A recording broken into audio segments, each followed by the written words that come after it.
about Marvel's removal of Victoria Alonso from being second in charge at Marvel Studios. I don't think it can actually be understated how important it is for something like this. Given we talk a lot about post-profit era, we talk a lot about how it seems like there's never any consequences whenever things fail with Marvel.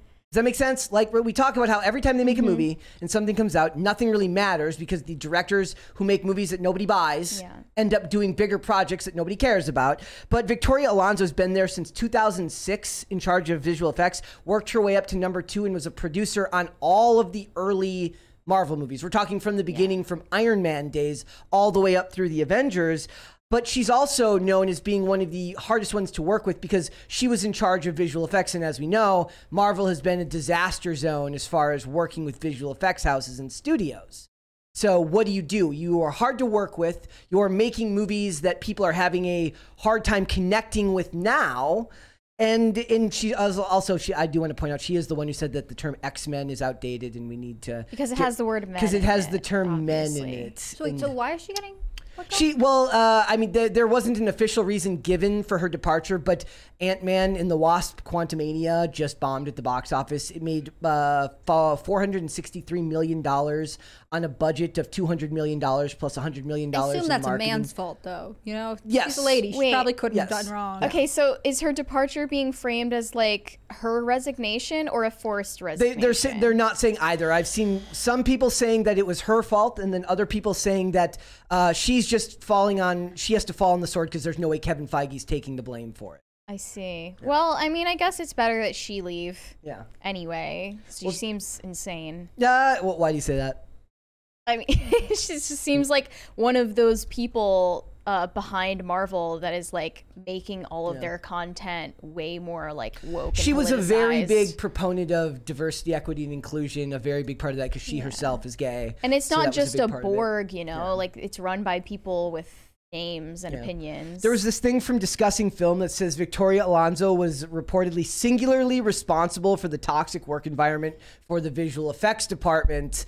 And they at one point were considering making Marvel its own in-house visual effects team, which is impossible. If you ever look at a Marvel movie and you look at just how many names are on those visual effects sheets with how many people work on those movies, they would have to hire hundreds upon hundreds upon hundreds upon hundreds of people to work in-house, which they would never do. They contract like 8 different studios to do it, right? They would never do that. It always has to be contract. By toxic, do they mean like what we've heard about before where these VFX artists get overworked and like they get crunch time and all of this other stuff? That, and then a big one that they would always complain about was like they'd want like 4 different versions of the visual effects to a scene.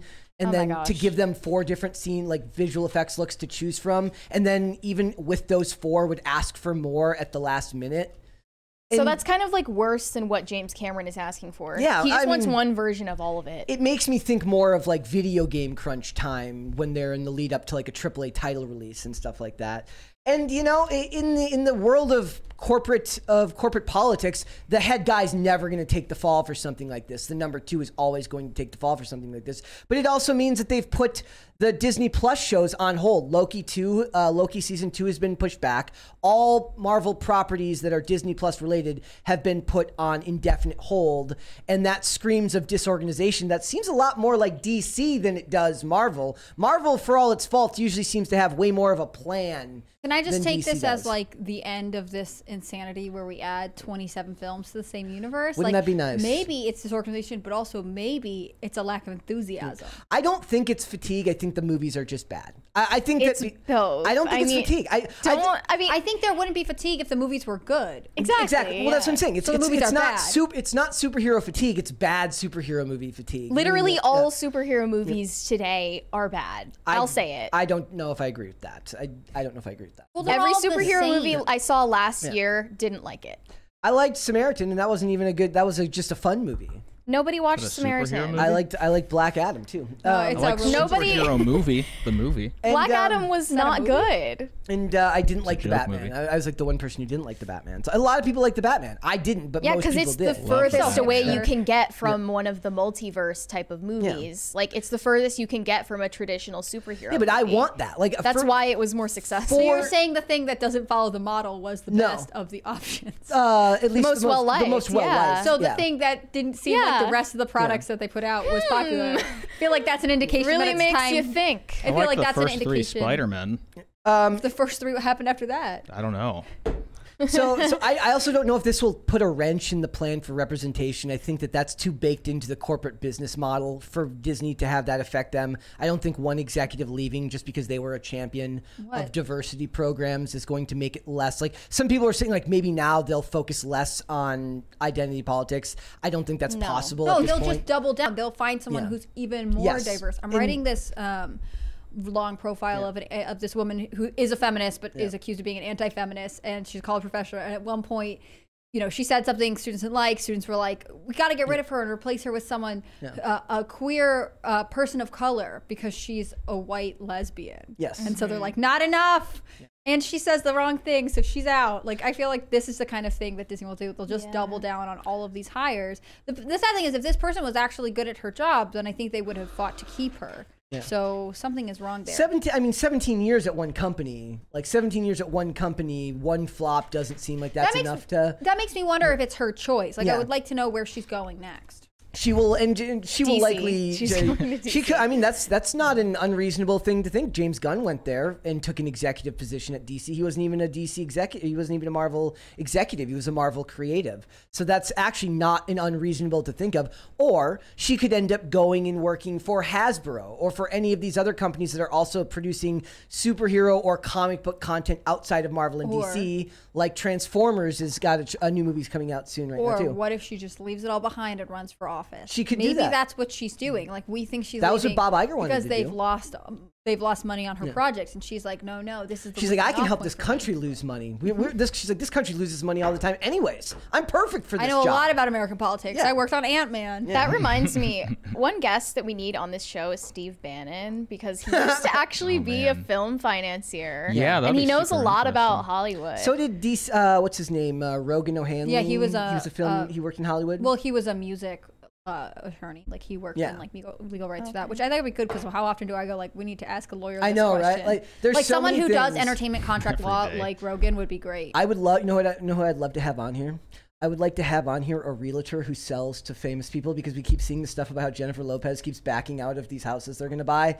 And nothing's good enough. Nothing's good enough for Jennifer Lopez. And I would love to talk to like a Hollywood realtor to get their take on like just how annoying Hollywood celebrities are when they're trying to buy a house. Okay. Something tells us Ben Affleck is not the problem. Oh, he's not. We all know that. Everyone here knows, everyone in the chat knows that Ben Affleck is fantastic and can do no wrong.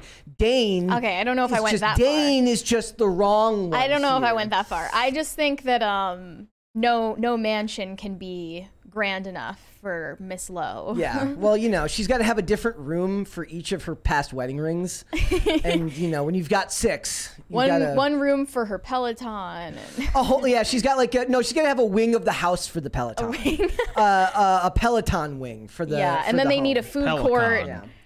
All of that. Another thing that happened that could be regarding this was because she was there when Bob Chapek was there before Bob Iger took back over, and she was fighting back with Disney against Florida in the Don't Say Gay bill, which had disastrous consequences for Disney, given the removal of Reedy Creek from control of Disney by Ron DeSantis. So it's possible that she, on multiple fronts, cost Disney opportunities and caused problems, and maybe 2-3 strikes you're out when they're big mistakes like that gets you pushed out.